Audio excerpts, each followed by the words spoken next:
Last day, students, we understood the structure of male and female reproductive system. Now, moving towards the next topic.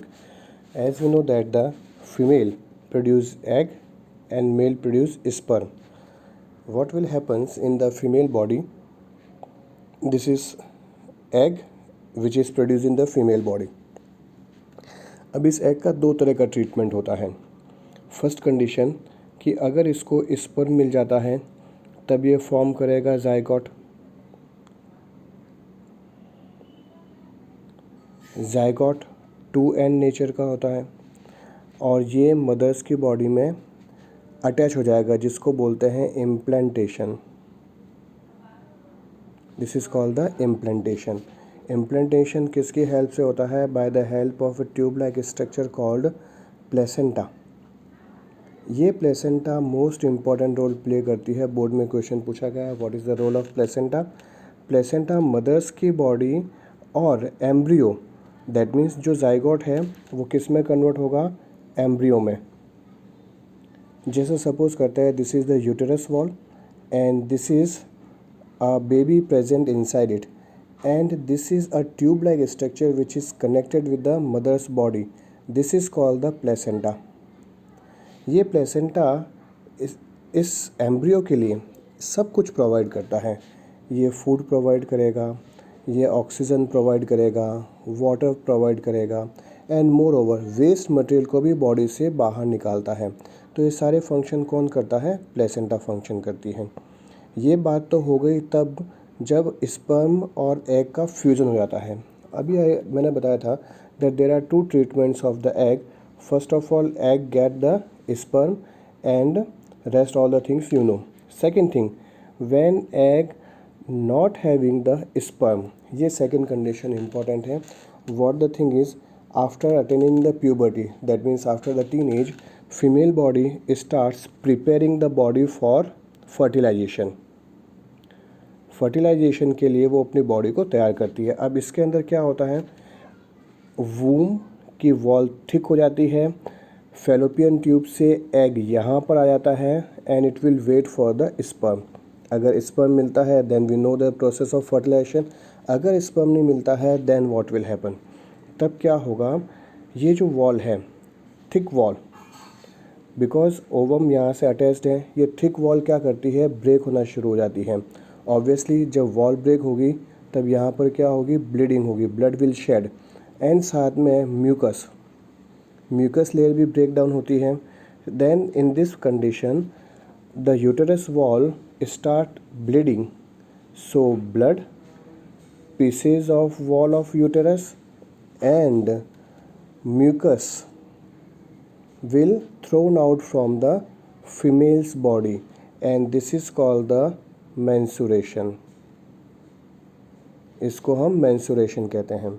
menstruation का जो period होता है वो 2 to 5 days and sometimes it extended to the 8 days. इस तरह से इसके अंदर होता है and this repeat every 28 days. 28 days की ये साइकिल है. 28 days साइकिल का मतलब क्या हो गया कि जब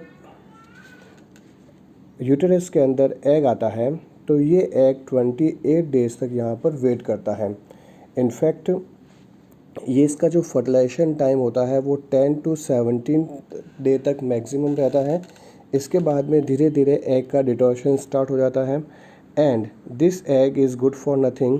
सो आफ्टर 28 डेज़ यूटेरस की वॉल शेड ऑफ हो जानी शुरू हो जाती है and this is called the menstruation. यहाँ पर कुछ बातें और समझने की है. सबसे पहले menarche. Menarche means commencement of the menstrual cycle. When the first menstrual cycle, MC कह सकते हैं इसको शॉर्ट के अंदर, when first MC occurs then it is called the menarche. When there is the regular course of the shedding of blood after 20 days, that is called the menstrual cycle.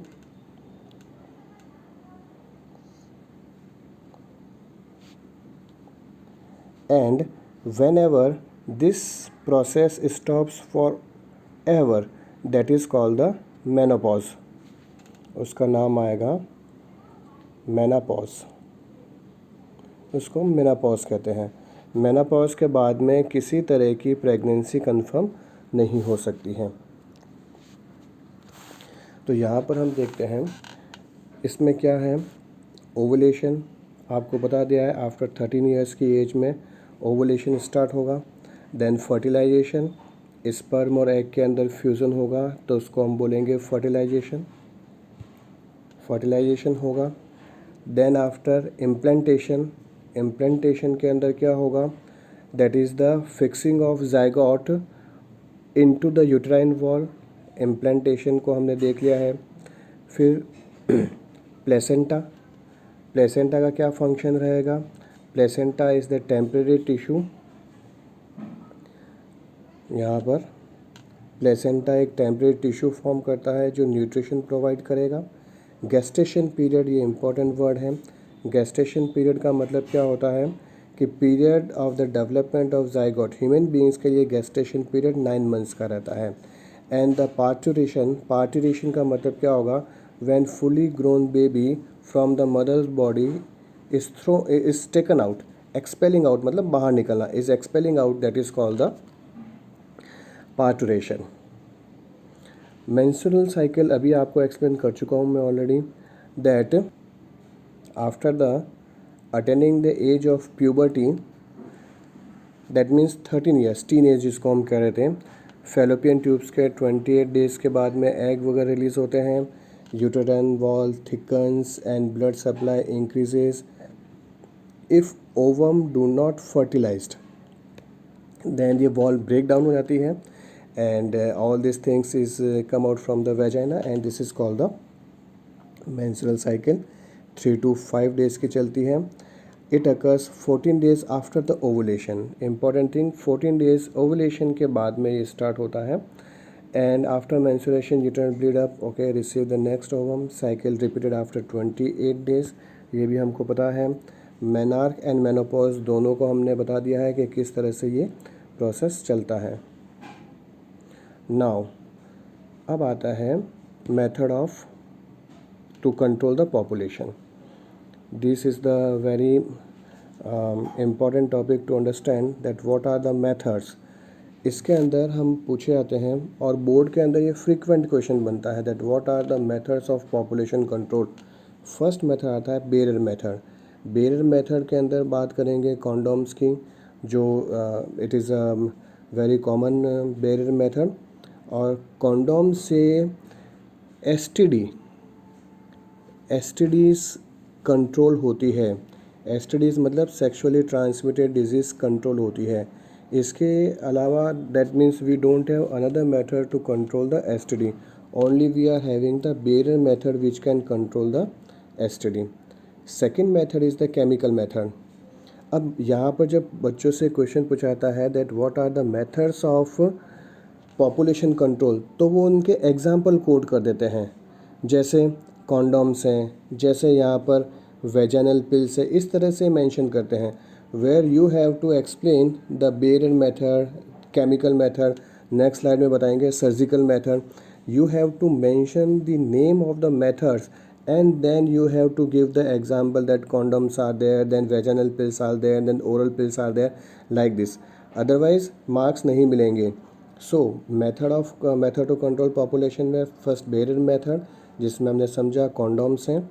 Second है chemical methods which is taken orally, that is the oral pills, vaginal pills, ये सब hormones हैं, इसको hormonal method भी कह सकते हैं। Chemical method is also consider as a hormonal method. Then the surgical method. Surgical method के ऊपर क्वेश्चन पूछा गया है, मेल के अंदर वेसेक्टॉमी एंड फीमेल के अंदर ट्यूबेक्टॉमी होती है। वेसेक्टॉमी और ट्यूबेक्टॉमी का मतलब समझा देता हूँ। जैसे हमको पता है ये स्कॉटम सैक है, स्कॉटम सैक के अंदर टेस्टिस है और टेस्टिस से एक वास्ट डिफरेंस ऊपर की तरफ जाती है ट्यूब, जो स्पर्म को लेकर सेमिनल वेसाइकल तक जाएगी। इस वास्ट डिफरेंस को कट करके थ्रेडिंग कर देना, that is called the vasectomy. And in the similar way ये ओवरी है और इसके ऊपर इस तरह से फेलोपियन ट्यूब जाती है। इस फेलोपियन ट्यूब को कट करने के बाद उसको थ्रेड करना, that is called the tubectomy. So these are the surgical methods by which population can be controlled. and the last one is the intrauterine contraceptive device, IUCD। और again बताने की ज़रूरत नहीं है कि इसका फुल फॉर्म एग्ज़ाम में पूछा जाएगा। कॉपर-टी बुक में क्वेश्चन है that is copper T is helpful in preventing STD। No, copper T STD को प्रिवेंट करने में हेल्प नहीं करता है। STD प्रिवेंट कब होती है? जब मेल एंड फीमेल ऑर्गन्स को आपस में कांटेक्ट में आने से रोका जाए, और वो किस वजह से हो सकता है? That is only through the barrier methods. कोई भी बैरियर मेथड हम यूज़ करते हैं जैसे कॉन्डम्स, वो ही STD को रोकने में इफ़ेक्टिव है। अदरवाइज़ कोई भी मेथड ऐसा नहीं है जिससे ये रोका जा सकता है। Am I clear? So this is all about the reproduction in the sexual reproduction in the human beings. If you are having any doubt, you can ask me. Thank you, students, and this is all over about the chapter.